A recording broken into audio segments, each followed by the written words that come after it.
Olá, amigos e amigas do Ter Saúde, bem-vindos e bem-vindas à nossa aula semanal. Que delícia ter você por aqui. Você já está inscrito no canal? Não?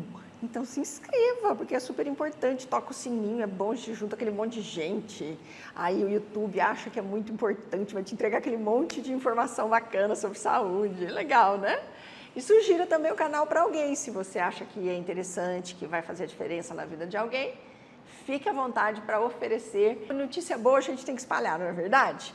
E eu espero trazer sempre aqui notícias boas do ponto de vista da informação. Boa que eu digo é assim, como é que eu entendo o meu corpo, né?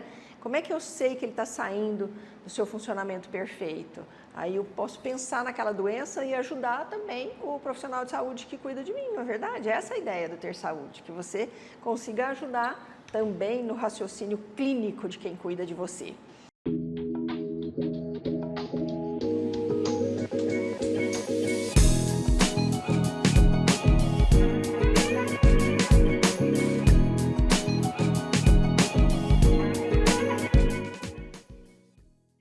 Como sempre, hoje eu vou atender o pedido de mais uma seguidora aqui, alguém que participa aqui do Ter Saúde com a gente, que me pediu para falar de miomas e menopausa. Como é que os miomas se comportam na menopausa? Bom, mioma também é chamado de leiomioma. Às vezes você vai fazer um ultrassom, tá lá, leiomioma, coisa mais chique. Aí o pessoal tirou o leio, ficou só mioma, mas é a mesma coisa, tá, gente? O que é o mioma? É um tumor benigno da fibra muscular, que reveste a parede do útero. O útero é um órgão muscular e a fibra começa a se replicar e faz um tumor, vamos dizer assim, uma bolinha, e aquilo é o mioma. A proliferação do que a gente chama de miométrio, mas isso é mediquês, tá? Então, fica assim, mioma é um tumor benigno do útero. Benigno, tá, gente? Mioma não maligniza. Ok? Isso é uma coisa importante da gente falar. Então, ele acontece em 20 a 25% das mulheres, é bastante. 25 é um quarto das mulheres do planeta tem mioma. É gente pra caramba, né? E como o mioma ele é hormônio dependente, ele geralmente acontece da primeira menstruação até a menopausa, ou seja, no período fértil da mulher, onde ela faz mais hormônio, o hormônio age no útero e estimula a proliferação da fibra muscular uterina e vem o mioma, causando o mioma. Bom, a maioria dos miomas são estimulados por estrogênio. Embora alguns possam também ter receptores para progesterona, a maioria dos miomas crescem com estrogênio. Por isso que na menopausa, quando o estrogênio baixa, a tendência é o mioma ir diminuindo, eventualmente até desaparece, tá? São mais comuns na fase reprodutiva, como eu falei. No climatério, às vezes ele fica meio estável, às vezes ele pode sangrar muito, depende de onde ele está. E na menopausa, ele tende a diminuir, ou se você fizer uma reposição hormonal, ele tende a ser mantido. Por quê? Porque você continua com hormônios numa quantidade maior e isso estimula o mioma. Mas mioma não maligniza. Se ele não te dá sintoma nenhum, você vai seguir sem sintoma nenhum, apesar do miominha estar lá, tá? Raramente os miomas são únicos. É difícil uma mulher que tem um mioma. Existe. A maioria tem um mioma aqui, outro mioma ali. E eles são classificados dependendo do lugar onde ele está. Existem os miomas que são subserosos, intramurais e submucosos.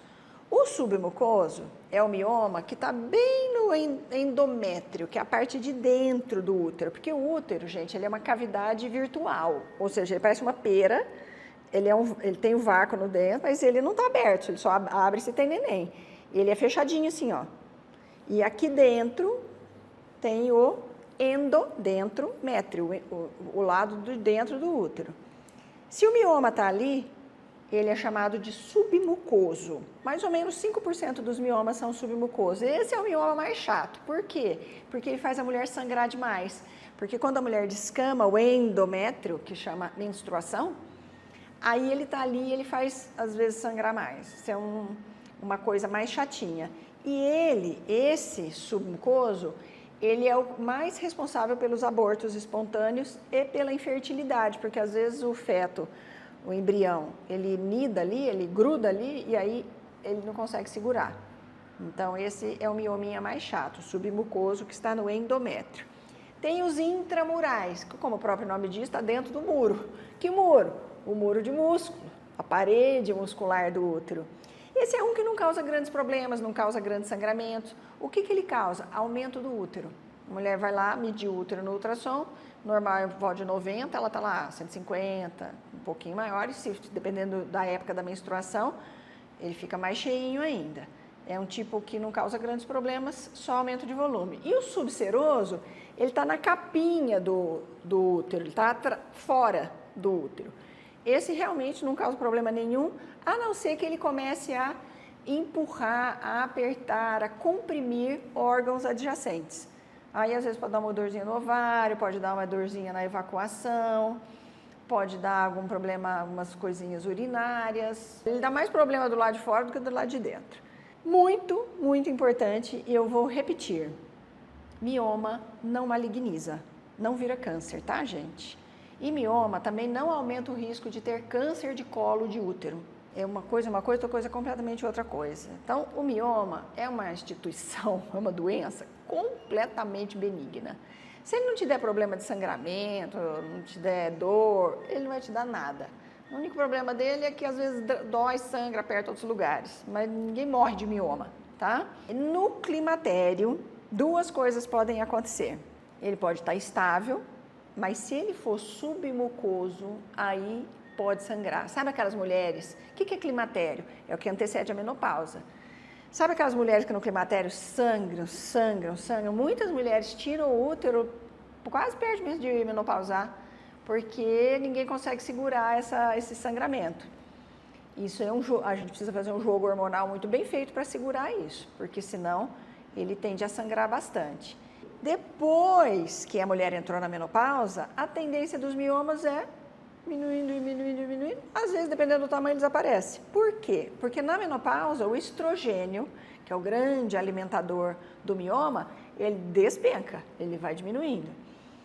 E o mioma vai respondendo a isso, diminuindo seu tamanho. Mas e se a mulher quiser fazer a reposição hormonal? Bom, se ela quiser fazer a reposição hormonal, provavelmente, e principalmente dependendo do tipo de reposição hormonal, esse mioma vai ser alimentado e ele ou vai ficar do mesmo tamanho, ou se o médico tiver a mão pesada, né, ou seja, prescrever hormônio demais, ele pode aumentar. Por isso que eu, particularmente, para as minhas pacientes, eu só prescrevo hormônios naturais e pouco. Então, a minha experiência com as mulheres que eu trato, que eu faço reposição hormonal, é que elas têm um mioma de normal, igual, para menor do que elas tinham quando era idade fértil. Porque realmente sou muito delicada para repor hormônios, porque eu acho que a gente tem que ser elegante com a natureza, tá? Alguns miomas têm receptor para progesterona. É aquele mioma que é o seguinte, o médico dá aquele monte de progesterona para tentar segurar, porque achou que ele era só estrogênio dependente, e ele não melhora. Então, aí é um miominha mais difícil de tratar. Mas, de novo, na menopausa, também a progesterona desce, também ele diminui, tá? Tem alguns mitos a respeito do mioma, que é assim, mioma dá dor na relação sexual?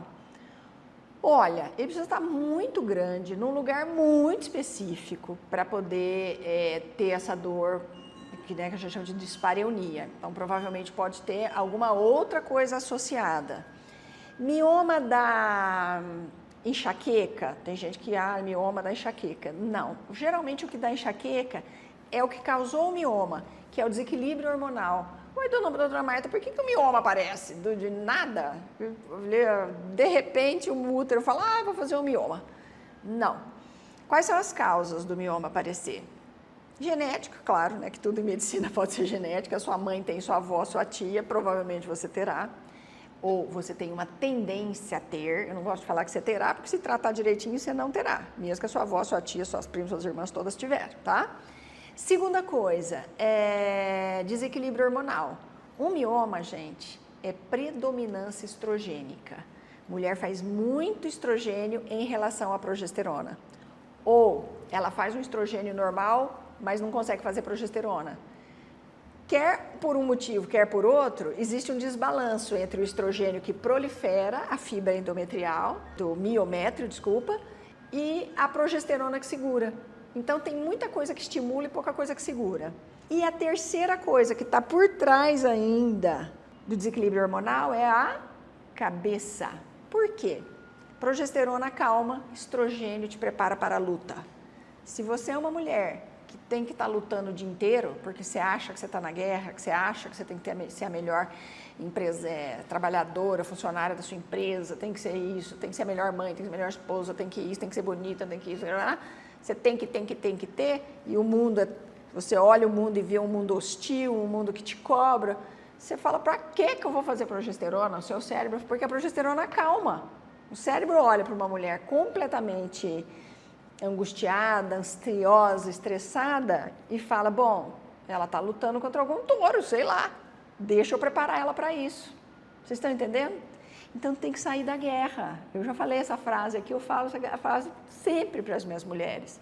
Mulher tem que estar tranquila, porque o ciclo menstrual ele é muito delicado, ele é muito harmônico. A mulher resolveu, sei lá, sabe, pegar a espada e virar Joana d'Arc. Então, não sou contra, mas seu ciclo menstrual paga um preço por isso. Então, a gente tem que dar uma equilibrada no emocional, para equilibrar o hormonal, para equilibrar o útero, para o mioma, equilibrar ou desaparecer. Bonito demais, né? Como a gente é interligado, coisa mais linda. Gostaram dessa aula sobre mioma? Manda para a coleguinha que tem mioma. Depois você conversa com ela e conta para mim o que vocês acharam e o que vocês discutiram sobre essa aula. Terça-feira que tem mais, um tema muito legal. Eu, se fosse você, não perdi. Então, aperta o sininho aí, que quando chegar a aula, você vai ser avisado. Beijo no seu coração. Até terça-feira que vem.